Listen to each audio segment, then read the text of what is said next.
ओम नमो भगवते वासुदेवाय।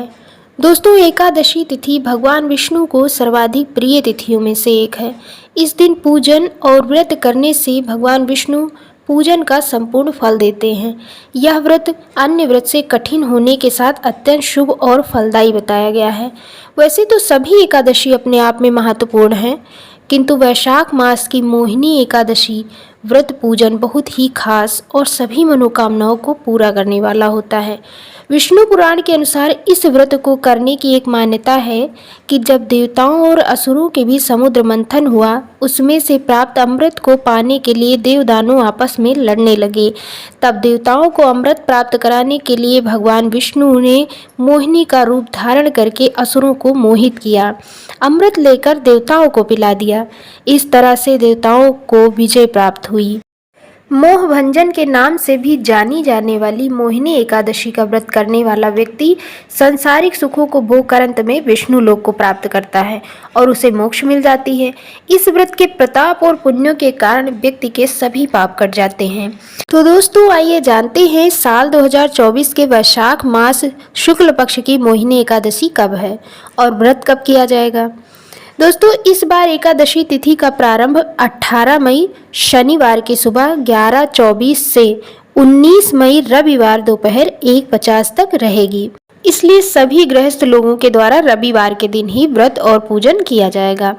दोस्तों, व्रत का पारण कब किया जाएगा? तो व्रत का पारण 20 मई सोमवार को प्रातः 5:47 से 8:45 के बीच कर लिया जाएगा। आइए जानते हैं मोहिनी एकादशी की पूजन विधि क्या है। भगवान पुरुषोत्तम राम, कृष्ण और भगवान विष्णु सभी एक ही स्वरूप हैं, इसलिए सर्वप्रथम इनकी प्रतिमा को स्नानादि से शुद्ध कराएं, श्वेत वस्त्र पहनाएं, चंदन से तिलक करें और ऊंचे स्थान चौकी आदि पर बैठाकर धूप दीप कराएं, मीठे फलों का भोग लगाएं, पीले पुष्पों से श्रृंगार करके ओम नमो भगवते वासुदेवाय इस मंत्र का जप जरूर करें। यह भगवान विष्णु का प्रिय मंत्र है। ध्यान रखें, भगवान विष्णु की पूजा तुलसी के बिना पूर्ण नहीं मानी जाती है, इसलिए तुलसी दल अवश्य चढ़ाएं, किंतु तुलसी को एकादशी के दिन न तोड़ें। इस बात का ज़रूर ध्यान रखें। दोस्तों, इस बार मोहिनी एकादशी रविवार को ही पड़ रही है, क्योंकि रविवार को भी तुलसी नहीं तोड़ी जाती है, तो आपको इस बात का विशेष ध्यान रखते हुए एक दिन पहले ही तुलसी तोड़कर रख लेना है। यदि कोई एक दिन पहले तोड़ना भूल जाता है तो हमारे शास्त्र कहते हैं कि तुलसी के पौधे के नीचे जो पत्तियां टूटकर अपने आप से गिर जाती हैं, आप ऐसी पत्तियों को भगवान विष्णु को चढ़ा सकते हैं। उसका भी उतना ही पुण्य फल प्राप्त होता है, लेकिन बिना तुलसी के पूजा ना करें। रात्रि में भजन कीर्तन और जागरण जरूर करें। शास्त्र कहते हैं ऐसा करने से जगत के पालनहार विष्णु जी हमारे पिछले सभी खराब कर्मों की सजा को कम कर देते हैं और जीवन में सभी प्रकार से उन्नति होती है।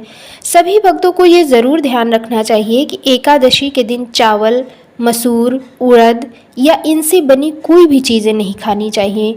भगवान विष्णु की पूजा में अक्षत का प्रयोग नहीं किया जाता है, इसलिए इन्हें चने की दाल अर्पित करनी चाहिए। यदि आप निर्जला एकादशी रह रहे हैं तब तो आपको कठोरता से व्रत का पालन करना होगा, और यदि निर्जला नहीं हैं तो फलाहार आदि ले सकते हैं। सामर्थ्य के अनुसार ब्राह्मणों को भोजन कराएं और दक्षिणा दें।